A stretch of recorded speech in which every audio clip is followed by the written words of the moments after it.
Tribuners, event sepak bola terbesar di dunia sudah ada di depan mata. Nah, kali ini Qatar siap menjadi tuan rumah gelaran Piala Dunia 2022. Kali ini Tribuners kita akan membahas setiap tim dalam grup yang akan bertanding di Piala Dunia 2022. Bersama narasumber kita hari ini, Bung Alfa. Halo Bung Alfa, apa kabar? Baik, Vicky. Oke, Bung Alfa, gimana nih pandangannya terkait Piala Dunia di Qatar nih? Ya, Piala Dunia 2022 di Qatar ini memang event yang bisa dinantikan setelah berlangsungnya pandemi kemarin, dan di tahun ini pesta sepak bola dunia ini akan digelar dengan adanya penonton.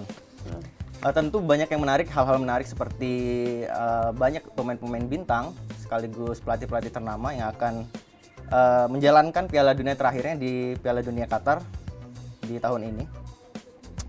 Contohnya yang bisa kita lihat di pelatih di grup G, Brazil tampil dengan superior di kancah Piala Dunia pada tahun ini karena memang belakangan terakhir skuad Brazil ini diisi oleh tim-tim yang memang pemain-pemain yang memiliki kualitas-kualitas bermain yang baik di tim-timnya, seperti pemain-pemain yang berlaga di English Premier League maupun di Liga Eropa lainnya. Seperti itu. Gimana nih Bung Alfa perjalanan tim-tim grup G nih ke putaran final Piala Dunia 2022? Baik, Vicky, kita mulai dari Brazil mungkin ya. Brazil ini sebagai tim yang memang raksasanya di sepak bola. Brazil juga saat ini menduduki peringkat pertama FIFA, ranking FIFA. Dan memang pada perjalanannya di kualifikasi di zona Amerika, Brazil bisa melaju dengan mulus. Hanya Brazil di bawah pelatih Tite ataupun juga Adenor Leonardo Bassi itu setelah melewati beberapa pertandingan seperti kualifikasi dan beberapa kali laga uji coba dan menghasilkan hasil yang baik seperti itu. Di bawah Tite ini memang sudah sejak lama. Kalau tidak salah tuh sekitar 2016 dia sudah dikontrak dengan Brazil, mulai kontrak dengan Brazil dan melewati beberapa turnamen termasuk pertandingan-pertandingan berkelas lainnya di tingkat regional Amerika.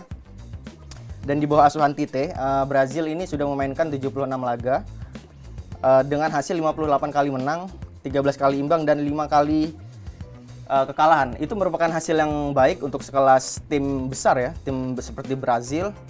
Terlebih Brazil juga diisi oleh pemain-pemain yang memang mumpuni di kelasnya, seperti itu.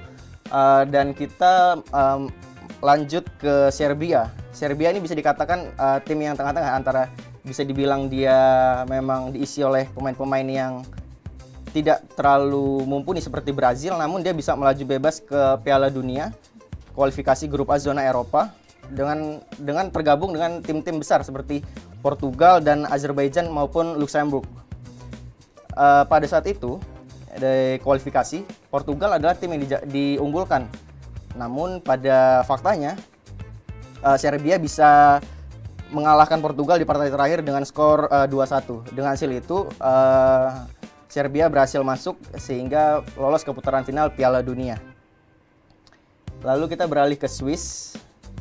Dan kalau di grup G ini faktanya adalah Brazil dan Swiss memang yang memang memiliki ranking lebih tinggi di antara yang lainnya seperti Serbia maupun Kamerun.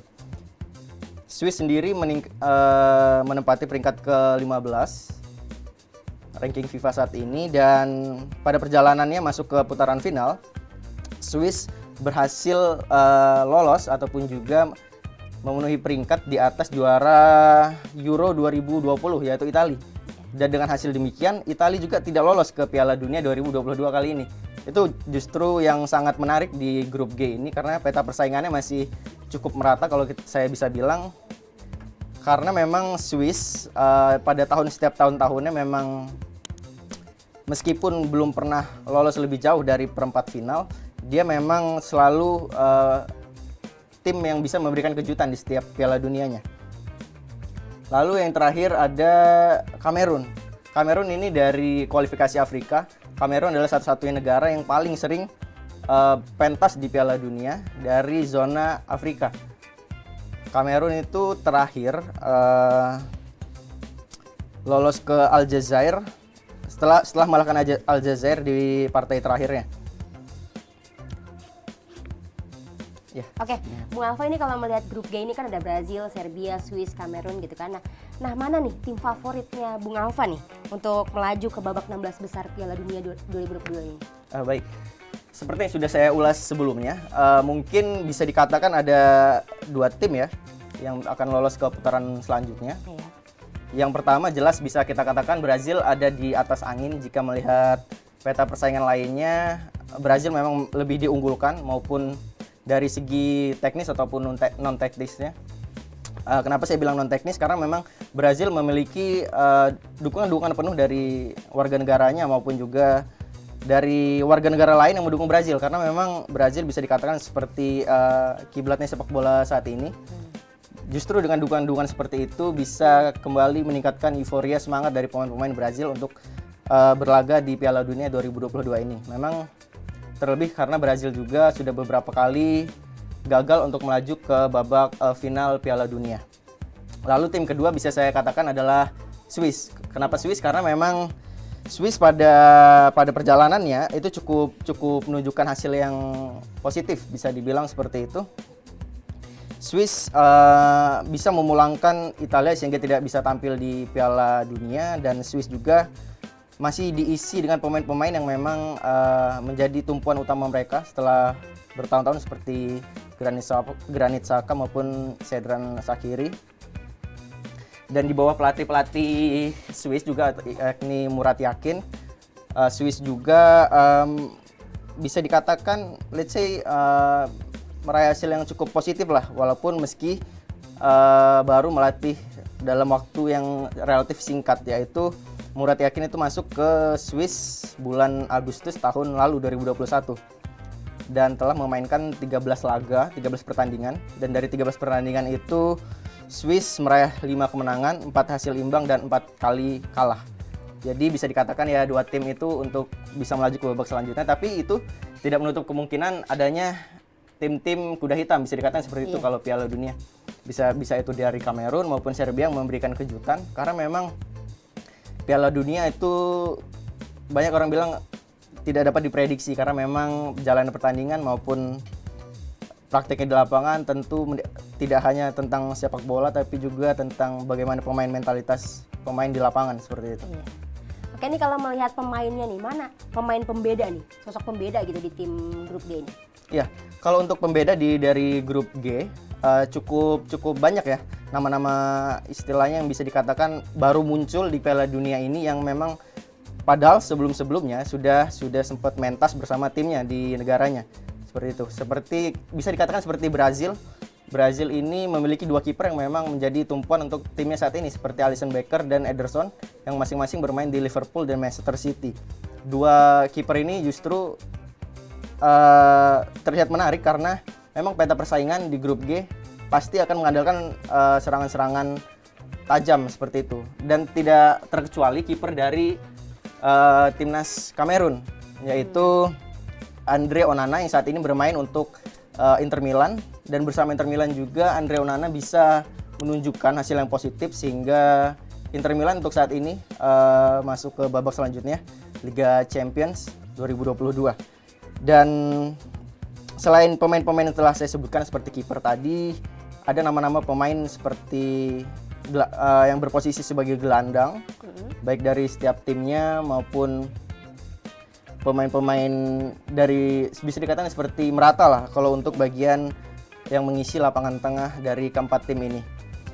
Mulai dari Brazil, dari gelandang bisa dibilang cukup melimpah. Kalau kita bisa katakan Brazil merupakan tim yang memang kedalaman skuadnya sangat baik di pentas Piala Dunia ini, bukan hanya di grup G, tapi di semua grup Piala Dunia Brazil lebih diunggulkan dengan sisi kedalaman skuadnya.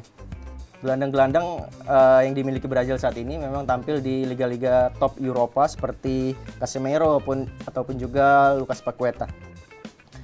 Dan beralih ke Serbia, ada pemain-pemain kunci yang memang beberapa kali setelah membela Serbia juga, baik di event Piala Dunia maupun juga di Piala Eropa sebelumnya. Di bawah asuhan pelatih Dragan Stojkovic, Serbia ini memiliki beberapa pemain yang memang cukup mumpuni, dan banyak pemain-pemain mereka yang bermain di Serie A Italia, seperti pemain-pemain Juventus, Fiorentina seperti Dusan Vlahovic, Luka Jovic maupun Dusan Tadic yang main untuk di Ajax Amsterdam. Untuk Swiss ini masih mengandalkan pemain-pemain lamanya, memang sudah beberapa kali mentas di Piala Dunia. Seperti Granit Xhaka maupun Xherdan Shaqiri. Dan untuk Swiss, khusus untuk Swiss ini rata-rata pemainnya masih cukup ideal lah, dia berada atau bisa dikatakan golden age-nya di sepak bola di sekitar 27 tahunan. Kedalaman skuad Swiss ya bisa diandalkan lah untuk Piala Dunia saat ini. Dan ada satu pemain Swiss yang memang menjadi perhatian publik untuk saat ini. Dia adalah Bril Embolo, pemain penyerang. Dia bermain untuk tim AS Monaco dan bersama AS Monaco dia sangat baik, dan di Swiss juga selama kualifikasi Piala Dunia dia menjadi pemain yang paling tertajam lah, seperti itu. Kalau untuk terakhir Kamerun, seperti yang sudah saya singgung sebelumnya, dari pemain kiper dia punya pemain yang bagus, dan ada pemain juga yang bermain untuk di Serie A di Napoli. Dia Frank Zambo Anguissa, dia gelandangnya Napoli. Bersama Napoli dia berhasil tembus babak selanjutnya di Liga Champions Eropa, dan saat ini Napoli memuncaki klasemen Serie A Italia untuk sementara.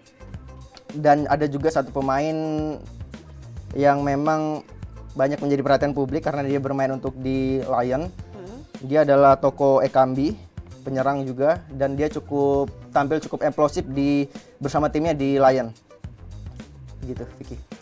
Oke, demikian ulasan dari Bung Alfa, Tribuners. Terima kasih juga Bung Alfa sudah hadir di program Super Bowl Spesial edisi Piala Dunia 2022.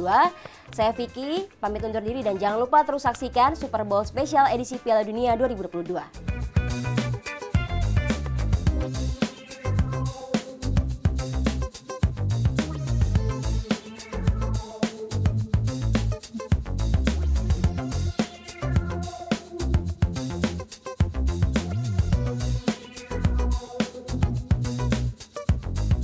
Jangan lupa subscribe ya.